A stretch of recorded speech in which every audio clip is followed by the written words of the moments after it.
चलिए चर्चा की शुरुआत करेंगे। खास मेहमानों का पैनल जुड़ गया है, परिचय करा देती हूँ। एडवोकेट प्रेरणा सिंह जी जुड़ गई हैं, प्रवक्ता है भारतीय जनता पार्टी की। नितेश चौरसिया जी जुड़ गए हैं, प्रवक्ता आम आदमी पार्टी के। यश श्रीवास्तव जी प्रवक्ता कांग्रेस के और निरंजन पोद्दार जी राजनीतिक विश्लेषक हैं। आप सभी मेहमानों का स्वागत करती हूँ। निरंजन पोद्दार जी, देखिए क्या पार्टी ने ये वादा किया था कि 8 मार्च को पैसे आएंगे और पहली कैबिनेट में इसे पास भी किया जाएगा, लेकिन कल हमने देखा जब शपथ हुई और उसके बाद कैबिनेट की मीटिंग हुई, लेकिन उसमें इस मुद्दे को कहीं ना कहीं या तो हम कहें दरकिनार किया गया या सरकार बताना नहीं चाह रही है कि और क्या क्या इस मीटिंग में बातें हुई हैं। लेकिन यहाँ पर तो ये साफ है कि आम आदमी पार्टी ये कह रही है कि मोदी के जो गारंटी है वो जुमले हैं। क्या लग रहा है वाकई में अभी परेशानी में है सरकार की, आखिर कैसे दे पैसा? क्योंकि वही बीजेपी जब सरकार में नहीं थी तो फंड के आरोप लगाती थी आम आदमी पार्टी पे कि कोई फंड नहीं है, इनके पास पैसा नहीं है, फ्री की रेवड़ियां दे रहे हैं। देखिए वर्षा जी, सबसे पहले तो आपको एक चीज कहना चाह रहा हूं कि मैं बोलना तो कुछ और चाह रहा था, लेकिन जिस तरीके से पहले ही सर्टिफाइड कर दिया गया है मुझे, तो अब मजबूरन मुझे अपनी बात और अपनी लाइन चेंज करनी पड़ेगी।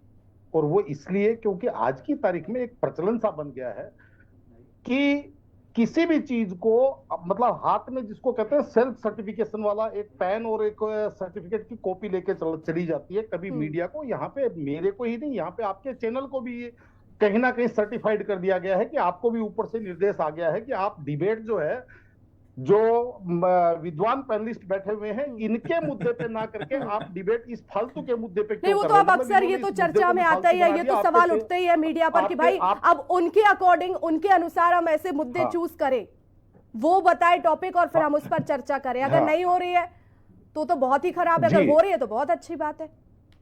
जी, तो वर्षा जी, मैं निवेदन ये करना चाह रहा था कि बहुत सारे लोग ऐसे हैं कि शायद जितना वो समझते होंगे, आपको मैं बताऊं, मैं 1989-90 से आप ये समझ लीजिए राजनीति के ऊपर बोल भी रहा हूं, राजनीति के ऊपर लिख भी रहा हूं और राजनीति को देख भी रहा हूं। और जितनी सरकारें हैं और यहाँ पे जो अभी जो चर्चा चल रही है, जिस तरीके से आतिशी जी ने जो प्रेस कॉन्फ्रेंस करी और ये सारा का सारा करा, ये केवल और केवल आप ये मान के चलिए एक पॉलिटिकल माइलेज वाली चीज है। क्योंकि जिस तरीके से आम आदमी पार्टी के अंदर भी एक, अभी समझ लीजिए पसोपेश की है, एक अनिर्णय की स्थिति बन गई है, उसके अंदर कहीं ना कहीं वहां पे माइलेज कौन लेके जाए। क्योंकि अभी जिस तरीके से भारतीय जनता पार्टी ने तो अपने मुख्यमंत्री का घोषणा भी कर दी, शपथ भी दिलवा दी, सरकार भी गठन कर दिया, मंत्री कौन होगा, लेकिन अभी तक वहां से ये नहीं पता चला कि एलओपी कौन होगा। और यहाँ पे भी कहीं ना कहीं अंदर खाते उस माइलेज को बनाने के लिए अब इसके अंदर ये चीज देखने वाली बात है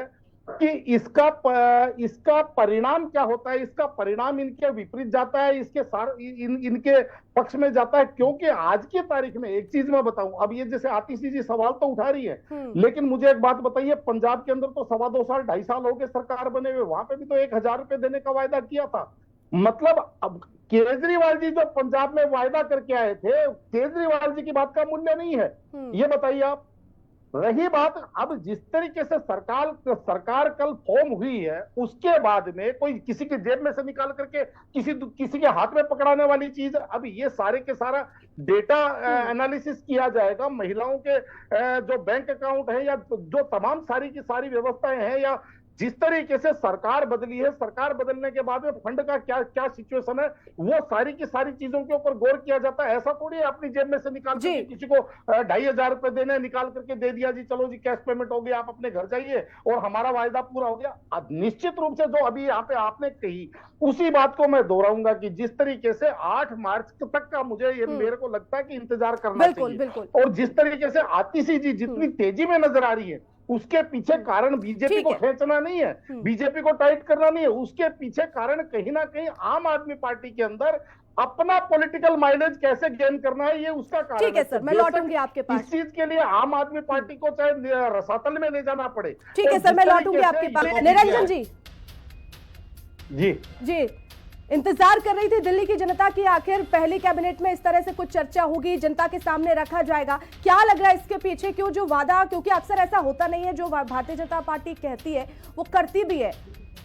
निरंजन जी जल्दी से, समय की कमी है। देखिए वर्षा जी, निश्चित रूप से जो नई सरकार बनी है 27 साली, एक चीज क्या होती है, पहली कैबिनेट के अंदर जब भी इस प्रकार के जो आर्थिक मामले होते हैं उनके ऊपर निर्णय लेना होता है, जो सरकार रिपीट होती है वो तो निर्णय ले सकती है, क्योंकि उसको तो जो पहले वाली जो योजना है, यानी कि जो इससे पिछले वाली जो सरकार थी उस सरकार के अंदर क्या वित्तीय व्यवस्था है, सारी व्यवस्थाओं का उसके पास एक जानकारी, एक डेटा होता है। लेकिन जो सरकार नई आती है, अब भारतीय जनता पार्टी तो वैसे ही 27 साल बाद में दिल्ली 8 मार्च भी बहुत ज्यादा दूर नहीं है, तो ऐसे में अगर वित्तीय परिस्थितियां जानने की कोशिश होगी, सरकार इस पर काम करेगी, तो कहीं ना कहीं ये जो वादा था ऐसा ना हो कि ये और आगे बढ़ता चला जाए, 8 मार्च से हो सकता है 8 अप्रैल चला जाए। फिलहाल बहुत बहुत धन्यवाद मेरे साथ जुड़ने के लिए। आप सभी मेहमान मेरे साथ जुड़े, इस चर्चा में शामिल हुए।